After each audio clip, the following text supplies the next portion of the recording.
Happy Mardi Gras, everybody. Jess here with your fix for Fat Tuesday, March 8th. Be sure to load up on king cake and beaded necklaces. Now, on to the news. What better way to start the debauchery than with some Grand Theft Auto 5 rumors? For more than a decade, Rockstar Games have been delivering unrivaled interactive experiences to fans all over the world. Grand Theft Auto, Bully, Midnight Club, and Manhunt all began on PlayStation. Today, we'd like to announce a new property coming from Rockstar North. I'm Rob Spampanato, Director of Human Resources for Rockstar. I'm Gordon Hall. I'm the studio president for Rockstar Leeds and Rockstar San Diego. I'm Josh Bass, head of art for Rockstar San Diego. What do you look for in a portfolio? And I guess we should probably divide this into a couple of sections. What do you look for in an art portfolio versus a programming portfolio? And I also think it's extremely important for you as an artist to understand what you're strong at, and that sometimes is a separation from what you're passionate about.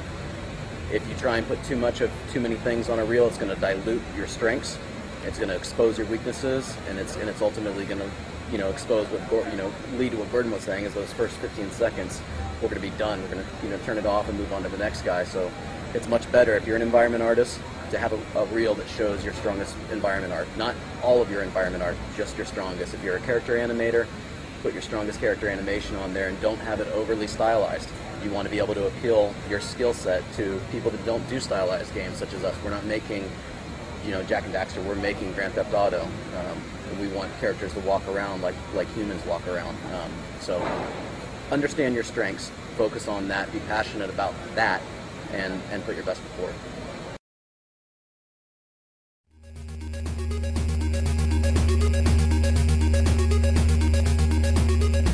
Okay, so we just wanted to go through everything now that we have everybody here and just sort of see where everything stands, because we had the marketing meeting last week. Everybody loves the direction of the trailer. Nobody had any real changes except for, just make it look pretty and get it finished. So at this point, we're just going to try to start nailing down some of the details.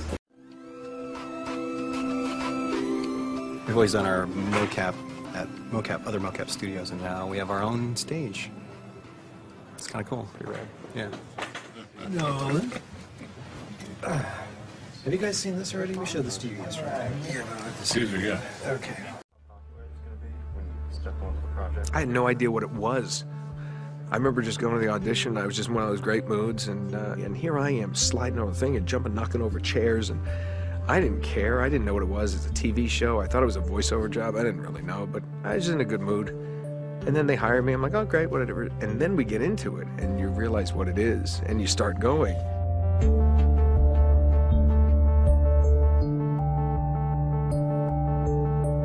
And then it's like, and then you realize, and then you're having so much fun.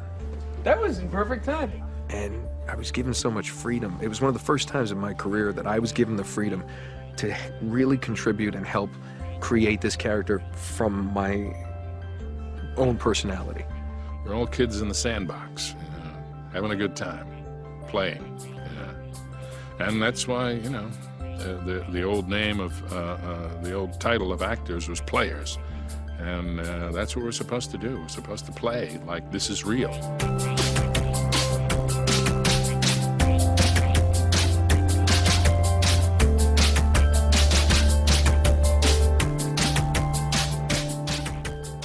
And people love it so much.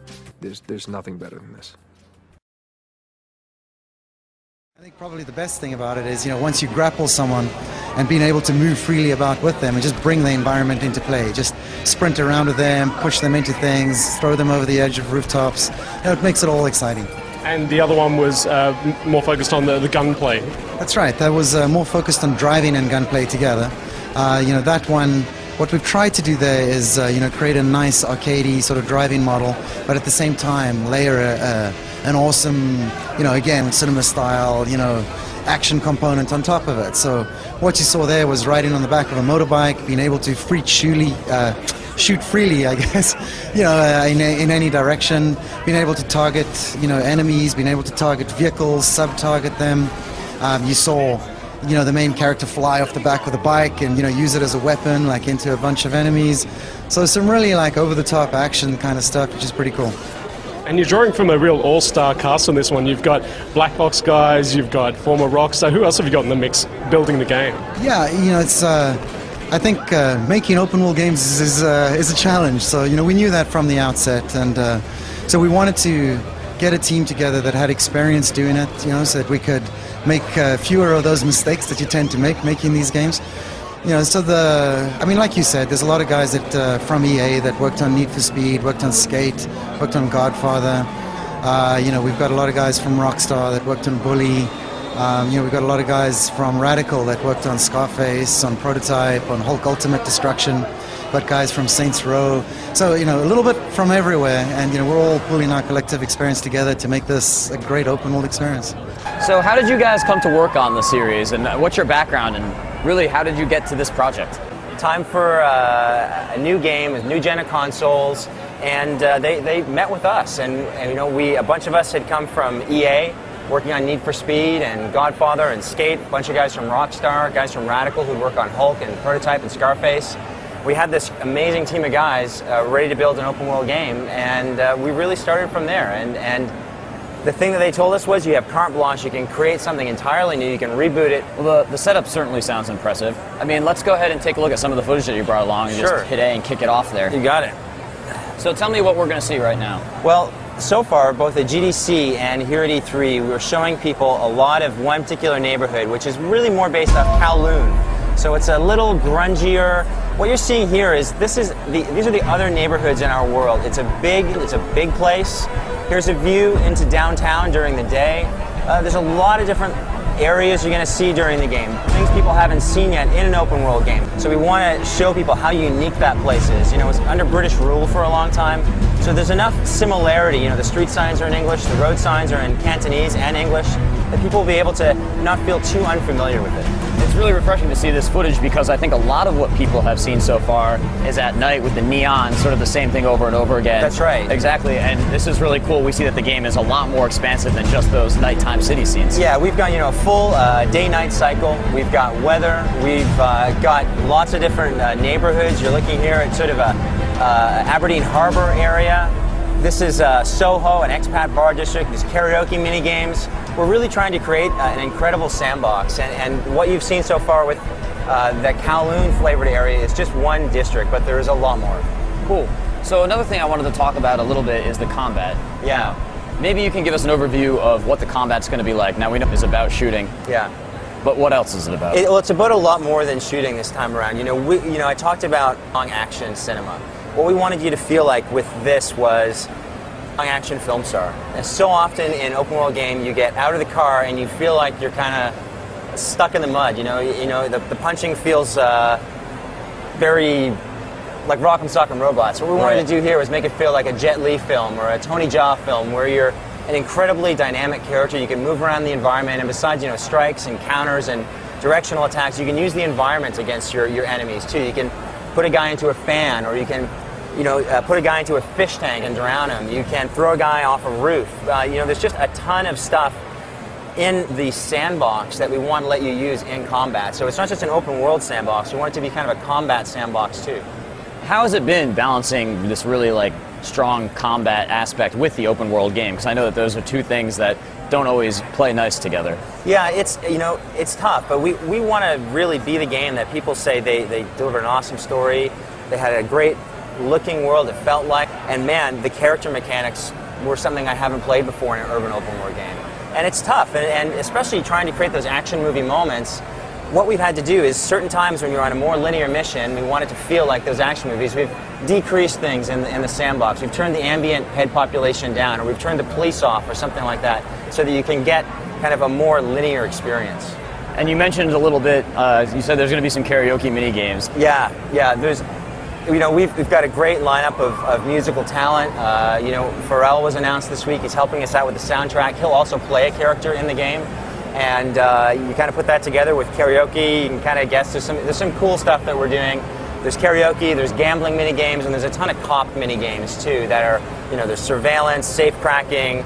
There's just a ton of stuff in there. We're really trying to make A lot of stuff in the sandbox, as well as the more linear story stuff I talked about. Well, it sounds like you've got a great setting going for you, and it just wouldn't be an open world game without all of those little things spread around it. That's right. So good luck to you. I can't wait to see the game in more Thanks, complete Dave. form. Thanks for being with us.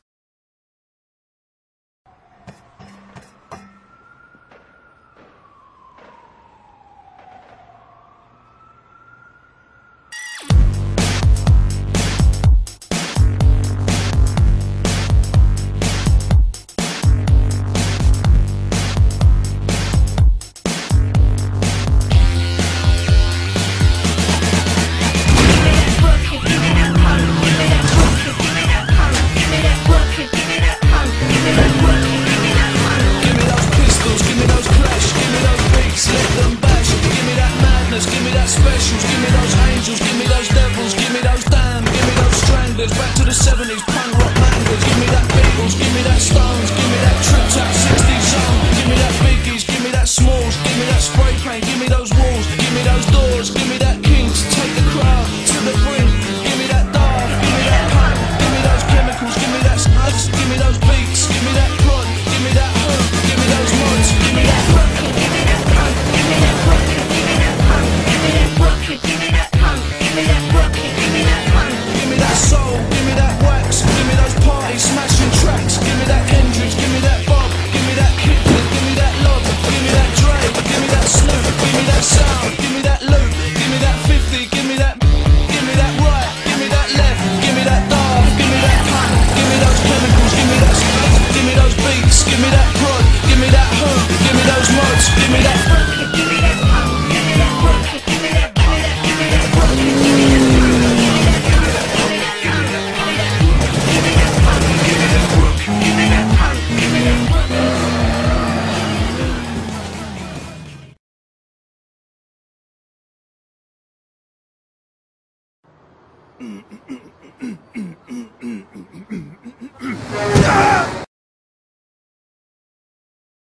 And that's your fix for March 8th, 2011. I'm Jessica Chobot, and be sure to get your fix anytime online here at IGN.com.